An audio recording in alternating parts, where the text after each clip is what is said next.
అన్నయ్య, అమ్మ, అమ్మ దాటిపోయిందన్నయ్య. రాధిక గొంతులో దుఃఖం. అట్నుంచి ఒక్క క్షణం మౌనం. ఎప్పుడు? అన్నాడు వేణు. హఠాత్తుగా విన్న వార్తతో గుండె బరువెక్కింది. తెలీదన్నయ్య. రాత్రి నిద్దర్లో ఎప్పుడు ప్రాణం పోయిందో తెల్లారి లేచి చూస్తే తెలిసింది. అసలు నిన్నట్నించి అన్నం ముట్టలేదు. రాత్రి పాలైనా తాగలేదు. పోనీలే సునాయాస మరణం.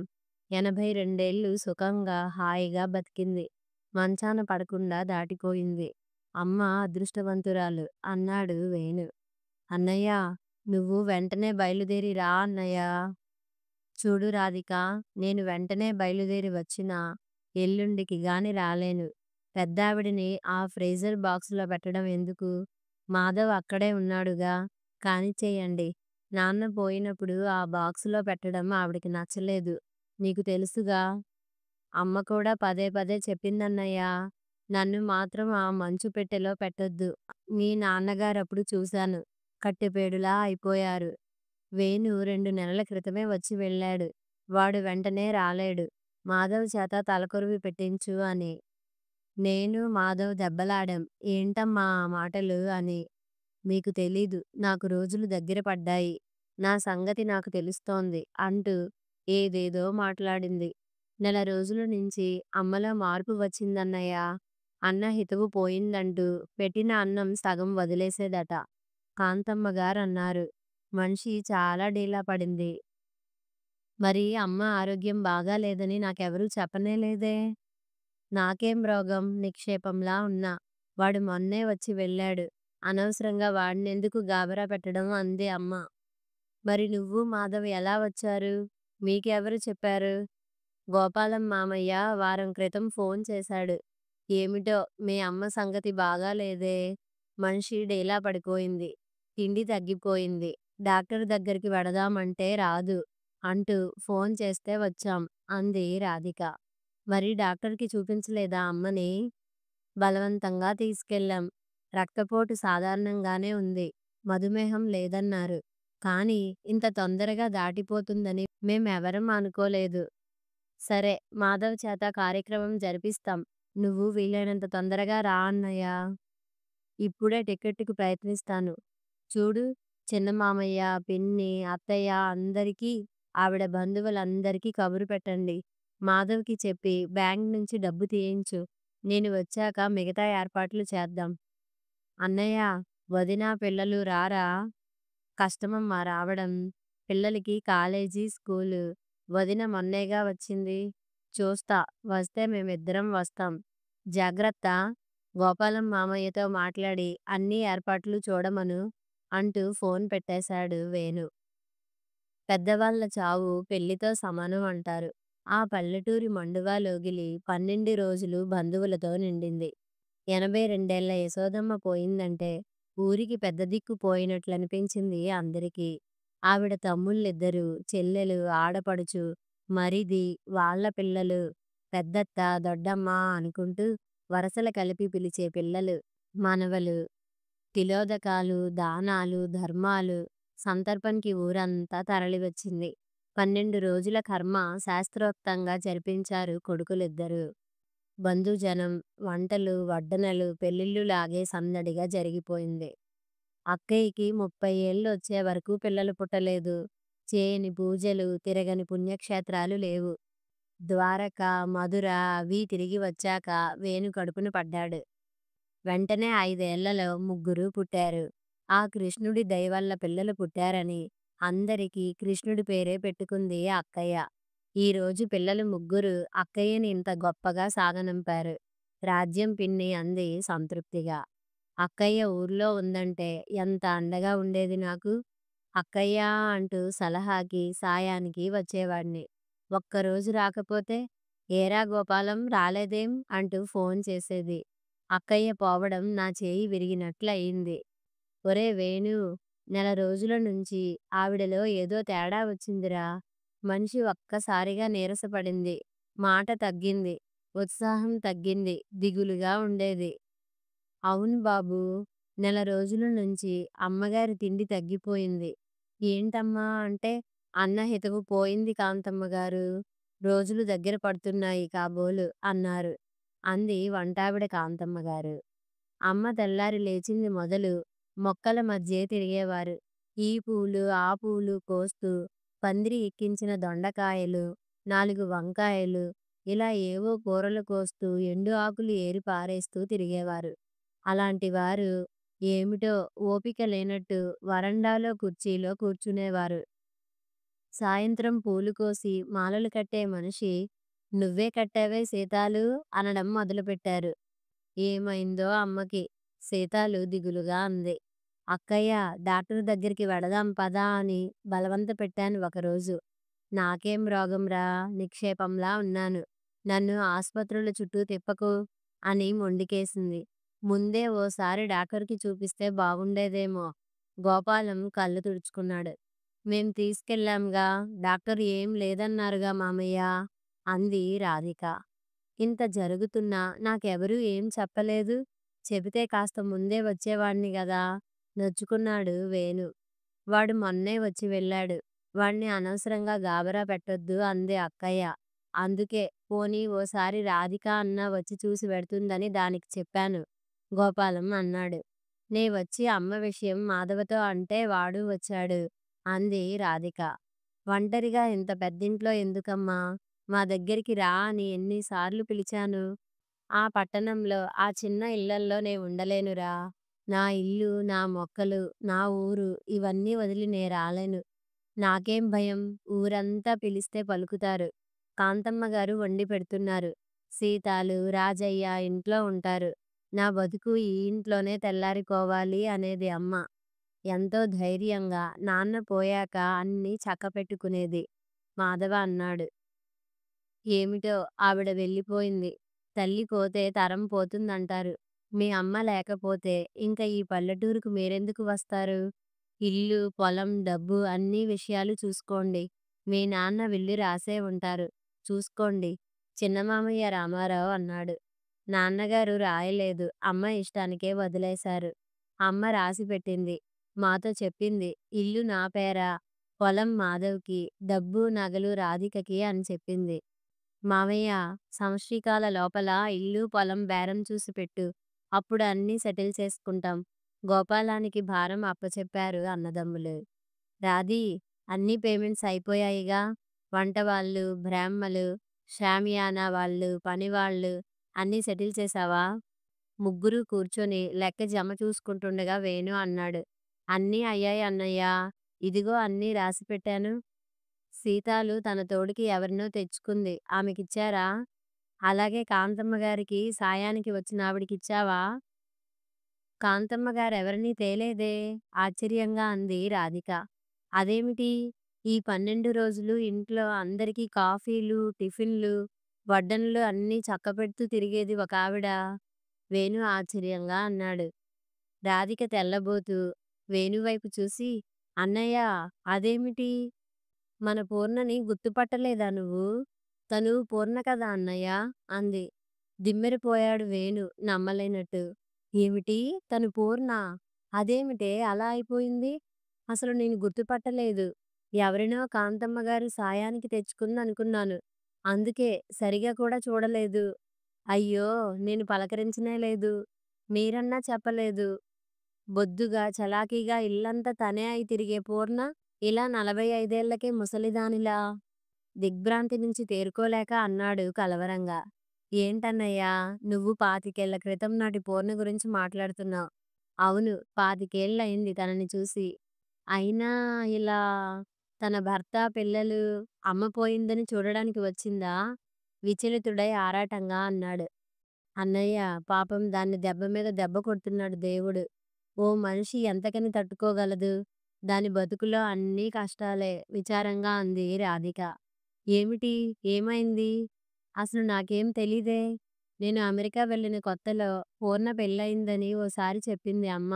మరోసారి ఎప్పుడో తండ్రి పోతే పూర్ణ వచ్చిందని, దానికిద్దరు పిల్లలని మరోసారి అంది. అంతకంటే నాకేం తెలీదు. తరువాత రాధిక చెప్పింది. విచలితుడై తెల్లపడిన మొహంతో విన్నాడు వేణు. పూర్ణ మొగుడు ఈ ఊరు హెడ్ మాస్టర్ బావమరిదిట. ఈ ఊరికి సెలవులకి వచ్చి పూర్ణని గుళ్ళో చూసి తనంతట తాను తన అక్కయ్య చేత పూర్ణ తండ్రికి కబురు పెట్టి పెళ్లి చేసుకుంటానన్నాడట. గవర్నమెంట్ ఉద్యోగం. అకౌంటెంట్ జనరల్ ఆఫీసులో గుమస్తా. తల్లి తండ్రి లేరు. ఉన్నది ఒక్క అక్క. కట్నం వద్దని గుళ్ళో పెళ్లి సింపుల్గా చేయమన్నాడట. పూర్ణ తండ్రి రిటైర్ అయ్యాడు. భార్య లేదు. తల్లి లేని పిల్ల. మంచి సంబంధం అని ఒప్పుకున్నాడుట. పూర్ణ బిఏ అవ్వాలి. ఇప్పుడప్పుడే చేసుకోను అని గోల పెట్టింది. అమ్మ చేత పూర్ణకి చెప్పించి, ఒప్పించి మళ్ళీ 2 నెలలకి కాని ముహూర్తాలు లేవని 20 రోజులలో సింపుల్‌గా పెళ్లి చేశారట. అతను మంచివాడు. మంచి ఉద్యోగం. 2 పిల్లలు పుట్టి సుఖంగానే కాపురం చేసుకుంటుంటే 5 ఏళ్ల క్రితం అతను స్కూటర్ యాక్సిడెంట్‌లో తలకి దెబ్బ తగిలి ఏన్నర్థం కోమాలో ఉండిపోయాడుట. ప్రావిడెంట్ ఫండ్‌లోని డబ్బంతా అతని వైద్యానికే ఖర్చయింది. ఉండడానికి ఇల్లు లేదు. భర్త పోయాక వచ్చే పెన్షన్ 7, 8 వేలే ఆధారం. కొడుకు బీకామ్, కూతురు ఇంటర్ చదువుతున్నారు.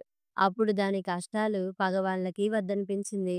వంటలు చేసి, క్యారియర్లు సప్లై చేసి, కిడ్డెన్లు చేసి ఇచ్చి, ఊరగాయలు, పొడులు, సాయంత్రాలు చిన్నపిల్లలకి ట్యూషన్లు చెప్పి సంసారం లాక్కొచ్చిందిట.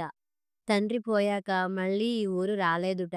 కొడుకు బీకామ్ అయ్యాక బ్యాంక్ పరీక్ష రాశాడు కానీ రాలేదు.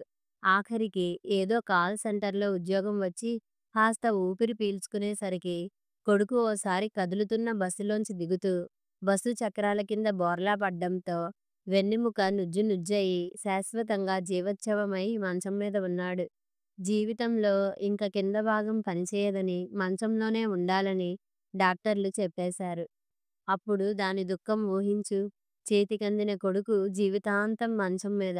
ఇక పెళ్లి కావలసిన కూతురు. 7, 8 వేల రూపాయల పెన్షన్. అదే ఆధారం. కూతురు బీఈడీ పాసయింది. ఆఖరికి ఈ ఊర్లో హైస్కూల్లో ఉద్యోగం దొరికిందట. అందుకే ఈ ఊరు వచ్చారు. ఏదో చిన్న ఇంట్లో అద్దెకి ఉంది. అమ్మ పోయాక ఈ 10 రోజులు ఎంత చాకిరీ చేసిందో అది. ఘోరం. ఇంత జరిగినా మనకెవరికీ తెలీదు. అమ్మైనా చెబితే ఏదన్నా సాయం చేసేవారం గదా! బాధగా అన్నాడు వేణు. అమ్మ అదే గోల పెట్టింది. నెల క్రితం ఊరు వచ్చినప్పుడు అమ్మ దగ్గరికి వచ్చి ఎంత ఏడ్చిందోనట. అమ్మ వెంటనే 10,000 ఇచ్చింది.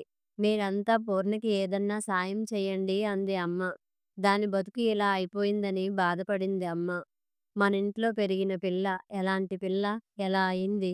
దానికేదన్నా చెయ్యాలి నేను అంది అమ్మ బాధపడుతూ. తప్పకుండా చేస్తాను. కొడుకు వైద్యానికి డబ్బు కావాలంటే ఇస్తాను. దాంతో మాట్లాడుతాను. రేపు వెళ్ళి చూస్తాను వ్యాకులపాటుతో అన్నాడు వేణు. ఆ రాత్రి నిద్ర కరువైంది వేణుకి. కళ్ళ ముందు పాత పూర్ణ, ఈనాటి పూర్ణ పక్కపక్కన కనిపించి మనసంతా వేదనతో నిండింది. పూర్ణతో 20 ఏళ్ల అనుబంధం. పక్కపక్క ఇల్లు. ఒక్క మాటలో చెప్పాలంటే శరత్ బాబు, దేవదాసు, పార్వతి, పరిణీత, లలిత, శేఖర్ల లాంటిది. గొప్పింటి హీరో, లేనింటి హీరోయిన్ అయిన 2 కుటుంబాల సాన్నిహిత్యం. తను, మాధవ్, రాధిక, పూర్ణ నలుగురూ కలిసి ఓ ఇంటి పిల్లల్లాగా పెరిగారు. పూర్ణ పుట్టింది మొదలు గౌన్లు, పరికిణి, ఓణి, చీర ఇలా తన కళ్ళ ముందే పెరిగింది. అందరికంటే చిన్నది. బుజ్జికుక్క పిల్లలా వెంట వెంట తిరిగేది. చిన్నప్పుడు దానిమీద అథారిటీ చేసి పనులు చేయించుకునేవాడు. ఏడిపించేవాడు. అత్తయ్యా, బావ చూడు అంటూ ఏడుస్తూ ఫిర్యాదులు చేసేది. అమ్మ వాళ్ళ అమ్మమ్మ, పూర్ణ ముత్తాత అన్నా చెల్లెళ్ళుట. ఆ చుట్టరికంతో ఆయన అమ్మని అక్కయ్య అనేవాడు. అలాగే పూర్ణ కూడా బావా అంటూ వరస కలిపి పిలిచేది.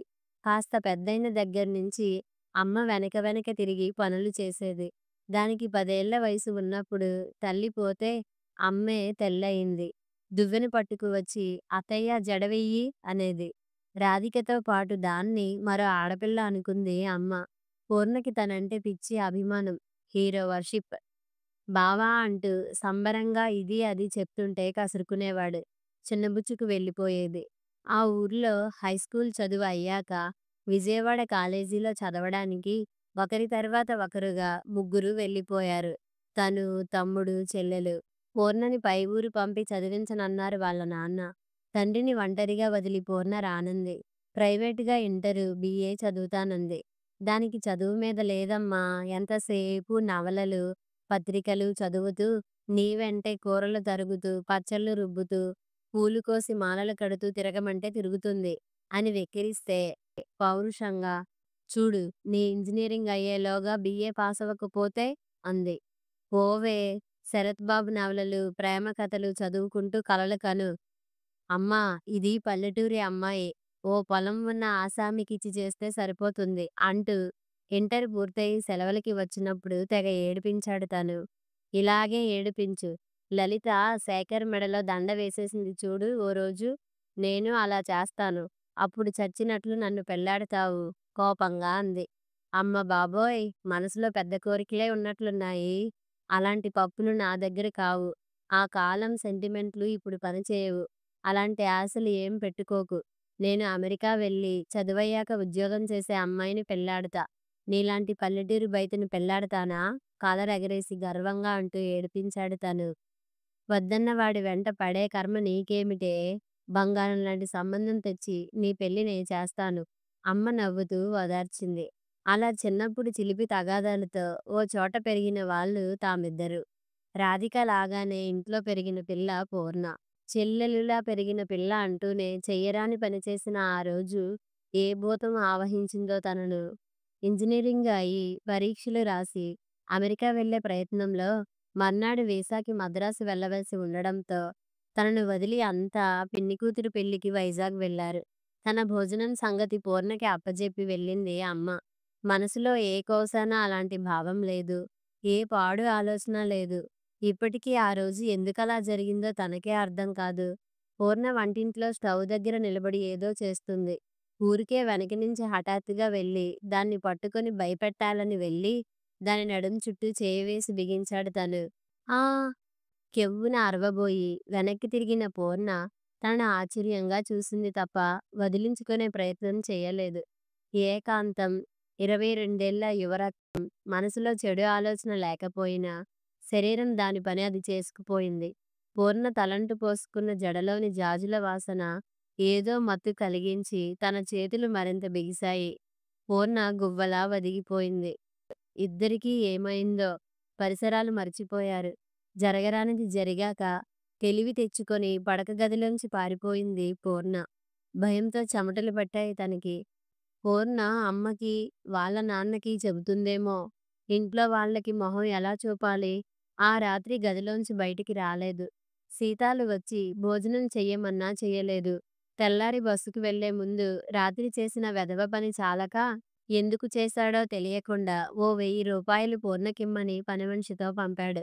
అంతే, 5 నిమిషాలలో పూర్ణ విసవిసా వచ్చి కోపంగా చూసి ఆ డబ్బు తన మీద విసిరి వెళ్ళిపోయింది. అంతే, అదే ఆఖరిసారి పూర్ణని చూడ్డం. వీసా వచ్చాక వారం రోజుల్లోనే అమెరికా ప్రయాణం ఉండడంతో మళ్ళీ వెనక్కి రాకుండా అమ్మా నాన్న సామానుతో వచ్చి వీడ్కోలు చెప్పారు. ఆ తరువాత నెల రోజులకి అమ్మ ఫోన్ చేసి పూర్ణ పెళ్ళయిందని చెప్తే నిశ్చింతగా నిట్టూర్చాడు. తను పడ్డట్టు ఎవరితో పూర్ణ చెప్పనందుకు నిశ్చింత అనిపించింది. రాత్రంతా ఆలోచించి తను తీసుకున్న నిర్ణయం ఉదయం ముగ్గురు కూర్చొని కాఫీ తాగుతుండగా చెప్పాడు వేణు. కాస్త ఆశ్చర్యంగా చూశారు మాధవ్, రాధిక. మొత్తం ఇల్లు నీ వాటా అంతా ఇచ్చేయడం ఎందుకు? కావలిస్తే డబ్బు సాయం చెయ్యి అన్నారు. ఈ పల్లెటూరులో ఈ పాత ఇల్లు నేనేం చేసుకోను? అమ్మితే మహా అయితే ఏ 2-3 లక్షలొస్తుందో. డబ్బు కంటే దానికో నీడ దొరికితే మేలు. ఉండడానికి ఇల్లు ఉంటే ఆ పెన్షన్ డబ్బుల ఆసరాతో కాస్త బతకడానికి వీలుంటుంది. ఇంకా కూతురు పెళ్ళి, కొడుకు రోగం ఖర్చు. ఇల్లన్నా ఉంటే ఆధారం ఉంటుంది గదా! ఈ 2-3 లక్షలు నాకు పెద్ద అవసరం లేదు అన్నాడు వేణు. తరువాత తనే, రాధికా, ఓసారి అమ్మ వీలునామా కాగితాలు తీసుకురా. గోపాలం మావయ్యకిచ్చి ఇల్లు పూర్ణ పేర రిజిస్టర్ చేయించమంటాను అన్నాడు. రాధిక లోపల నుంచి కాగితాలు తీసుకొచ్చి చదువుతూ, ఇదేంటన్నయ్యా, అమ్మ మళ్ళీ కొత్త వీలునామా రాసినట్లుంది. అదే ఇది చూడు. అమ్మ ఈ ఇల్లు పూర్ణ కొడుకు మురళీ పేర రాసి పూర్ణ కస్టడీలో పెట్టినట్టు రాసిందే. వాటిని చూసి తెల్లబోయారు ముగ్గురు. పొలం మాధవ్కి, డబ్బు నగలు రాధికకి. ఆ విషయంలో మార్పు లేదు.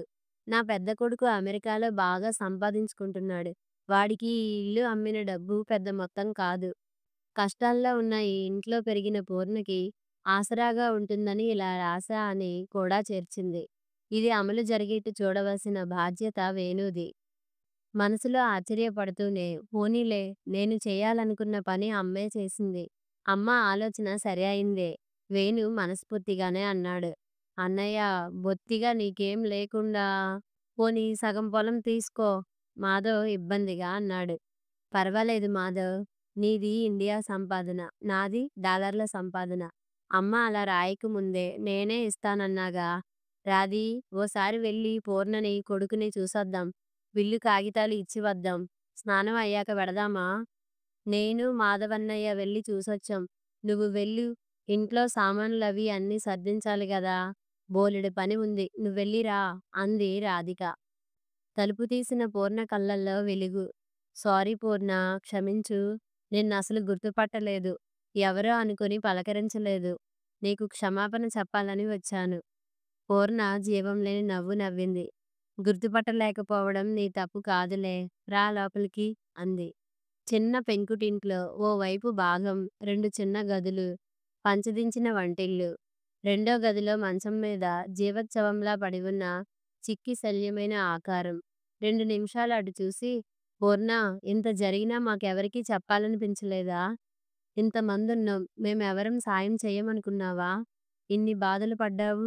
నీ భర్త, నీ కొడుకు సంగతి విన్నా. నిన్న రాధిక చెప్పే వరకు నాకే సంగతులు తెలియవు పూర్ణ.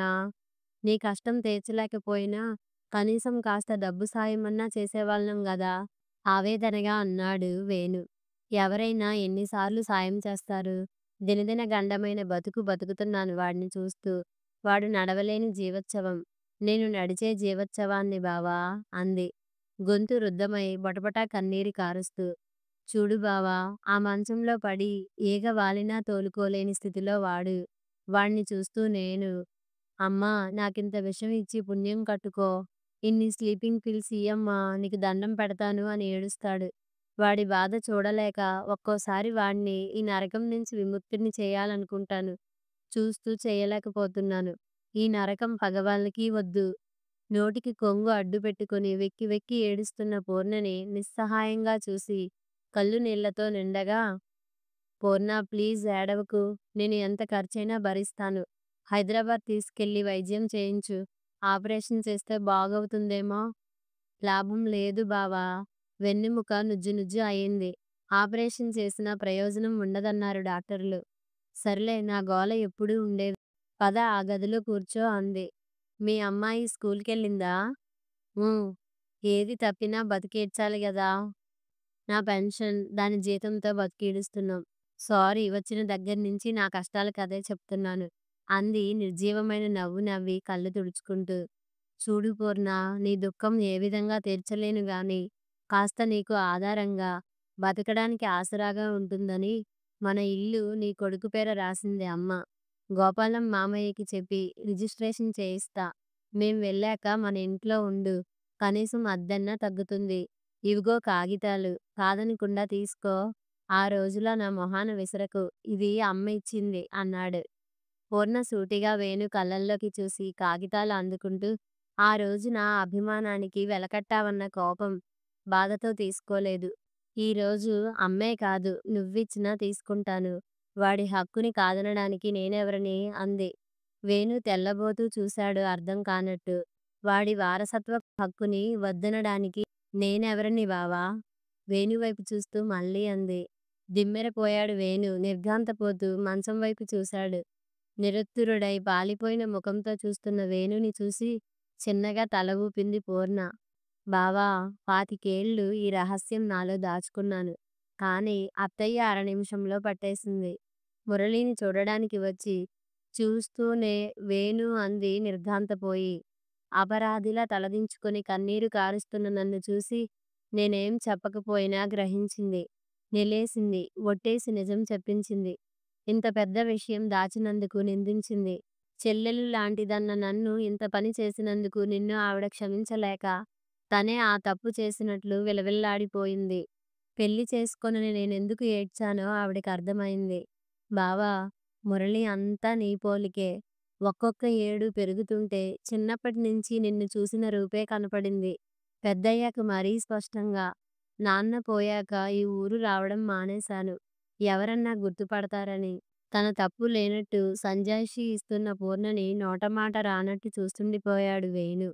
తలదించుకున్నాడు. 25 తరువాత ఈరోజు నేను చెప్పే క్షమాపణకి అర్థం లేదు. అయినా చెప్తున్నాను. క్షమించగలిగితే క్షమించు. చేతులు జోడించి అన్నాడు. పూర్తిగా నీ తప్పే కాదు బావా! నీ మీద ఇష్టం, ప్రేమ అలా జరిగితే నీవు పెళ్లాడతావేమోనన్న మనసులో చిన్న ఆశ. అన్నీ కలిసి నిన్ను కాదనలేదు. ఆ క్షణంలో నీ కౌగిలి నుంచి తప్పించుకోవాలని అనిపించలేదు. బావా! ఒకటే అదృష్టం. నా పెళ్లి వెంటనే జరిగిపోవడంతో ఎవరికీ అనుమానం రాలేదు. చూశావా? వాడికి గడ్డాలు, జుట్టు పెంచి వదిలేశాను. ఎందుకో తెలుసా? నీ పోలిక కనపడకుండా. అత్తయ్య గుర్తుపట్టినట్టు ఎవరూ గుర్తించకూడదని. నా పాపమే వాడికి కొట్టిందేమో! దుఃఖం ముంచుకు వచ్చింది పూర్ణకి. వేణు తల ఇంకా వాలింది. కడుపులో దేవిన భావన. బావా! అత్తయ్య నన్ను పెళ్ళికి బలవంత పెడుతున్నప్పుడు నిజం చెప్పాలనిపించింది. కానీ అత్తయ్య అన్న మాటలు విన్నాక అభిప్రాయం మార్చుకున్నాను. పూర్ణ! వేణు మీద ఆశ పెట్టుకుని పెళ్లి వద్దంటున్నావేమో! వాడేం నిన్ను చేసుకోడు. నేను 2, 3 సార్లు అన్నా. ఛ! దాంతో నా పెళ్ళేమిటి? రాధిక ఎంతో, పూర్ణ అంతే. అంతేకాక నాకు ఉద్యోగం చేసే అమ్మాయి కావాలన్నాడు. అంచేత ఈ పెళ్లి కాదనకు. అతనంతట అతను కట్నం వద్దని చేసుకుంటానన్నాడు అని ఒప్పించింది. బలవంతంగా నీ జీవితంలోకి రావటం ఇష్టం లేక పెళ్లికి ఒప్పుకున్నాను. ఆయన దేవుడు. నన్ను ప్రేమగా చూసుకున్నారు. కానీ దురదృష్టం నాది అంటూ కళ్ళు తుడుచుకుంది. నిర్జీవంగా లేచి బయటికి నడిచాడు వేణు. తన అపరాధాన్ని పూర్ణకి సాయం చేసి కడుక్కోవాలనుకుంటే ఆ అవకాశం అమ్మ ఇవ్వలేదు. పూర్ణ క్షమించినా అమ్మ క్షమించలేదు. అందుకే తన చేత తలకొరివి పెట్టించుకోలేదు. నెల రోజుల నుంచి అమ్మలో వచ్చిన మార్పుకి కారణం అర్థమైంది. మళ్ళీ తన మొహం చూడదలచినట్టు అమ్మ ఇంత త్వరగా వెళ్ళిపోయింది. తోవ పొడుగునా కన్నీళ్లు వస్తూనే ఉన్నాయి. 25 క్రితం జరిగిన తప్పుకి ఆనాడు తప్పించుకున్నా, ఈనాడు ఆ తప్పు మంచం మీద జీవచ్ఛవంలా పడున్న ఆకారం అనుక్షణం కనిపిస్తూ మనశ్శాంతిని హరిస్తోందని వేణుకి అర్థమైంది. కథ సమాప్తం.